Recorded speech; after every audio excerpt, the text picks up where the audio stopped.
একজন আলেম হয়ে আরেকজন আলেমকে যদি কেউ কটাক্ষ করে কথা বলে, বলেন তো ও আলেম না ও জালেম? কথা বলেন। শায়েখ আহমদুল্লাহকে বাংলাদেশের আরেকজন আলেম গিয়াসউদ্দিন আত-তাহিরি চিনেন না আপনারা? গিয়াসউদ্দিন আত-তাহিরি, যে তাহিরি এমন কোনো জায়গা নাই যে জায়গায় তার ডিজে গান বাজে না। বিয়ে বাড়ি, এরপর বিভিন্ন অনুষ্ঠান, বিভিন্ন যতগুলি জায়গায় আছে তার গান বাজে না। এরকম আছে না নাই? জিকিরের নামে ভণ্ডামি করে, বসেন বসেন বৈশা যান, বসেন বসেন বৈশা যান, এটা কোনো জিকির হলো?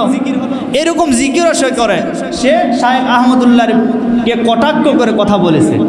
আসলে এরকম যদি চলতে থাকে বাংলাদেশে, তাহলে আমরা যে বলি ইসলাম কায়েম করতে হবে, যারা করবে তারাই তো দলাদলি নিয়ে আছে। করবে কারা?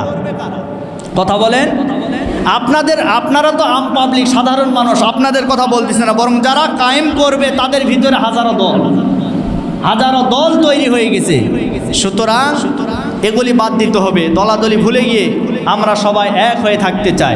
কারণ আমাদের আল্লাহ কয়জন? সবাই বলেন। নবী, কিতাব সব যদি একটা হয় তাহলে এত দলাদলি কেন আমাদের ভিতরে?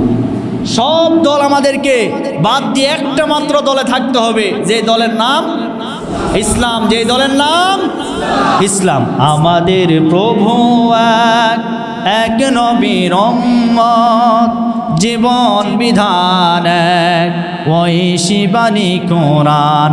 তবে কেন এক নও হে মুসলমান? এক হও করি আহ্বান। বাইতুল্লাহ এক, মদিনা শরীফ এক, উহুদ পাহাড় এক, বদরের মাঠ এক। একটা তো জীবন আর মরণ তো একবার, সকলের তরে আছে একই স্থান। তবে কেন এক নও হে মুসলমান? এক হও করি আহ্বান। তবে কেন এক নও হে মুসলমান? এক হও করি আহ্বান। এক হওয়ার দরকার আছে না নাই? আজকে যদি আমরা এক হয়ে থাকতে পারি, তাহলে কোনো বাতিলপন্থী রাম বাম নাস্তিক বেঈমানেরা মুসলমানদের ঘাড় চেপে ধরার সাহস পাবে না। কথা বলেন, কথা বলেন। আজকে আমরা যদি সারা পৃথিবীর মুসলমান এক হতে পারতাম, তাহলে ওই ইসরায়েলের সন্ত্রাসী বাহিনীরা ফিলিস্তিনের মুসলমানদের উপরে অত্যাচার করার সাহস পেত না। কিন্তু আমাদেরকে এক হতে হবে। আল্লাহ পাক যেন আমাদেরকে এক হওয়ার তৌফিক দান করেন। আরও জোরে বলেন। এটা আমার নিরপেক্ষ কথা, কাউকে কোনো গালি দিয়েছি, কোনো দলের বিরুদ্ধে কথা বলেছি? আমরা সবাই মুসলমান, আমাদের ভিতরে মাসলাকগত আলাদা আলাদা মতো পার্থক্য থাকতেই পারে, কিন্তু এই নিয়ে আমাদেরকে ডিভাইডেড হওয়া যাবে না। তার কারণ একটি কথা মনে রাখবেন, একজন বাবার 11টা সন্তান, এই 11টা সন্তান যদি এক হয়ে থাকতে পারে, তাহলে দেখবেন পাড়া মহল্লার গ্রামের সবাই কিন্তু ওই পরিবারকে দেখে ভয় পায়। কথা বলেন, কথা বলেন।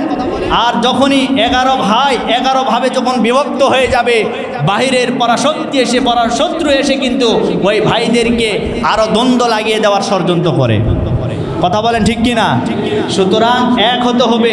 এক জায়গায় 10টা লাঠি যদি এক জায়গায় থাকে, এই লাঠি একত্রিত করে ভাঙ্গা যেমন কঠিন হয়ে যাবে, আমরা যদি মুসলমান ঐক্যবদ্ধ হয়ে আমরা যদি একটা প্ল্যাটফর্মে এসে আমরা সবাই যদি কাঁধে কাঁধ মিলিয়ে হাতে হাত মিলিয়ে যদি এক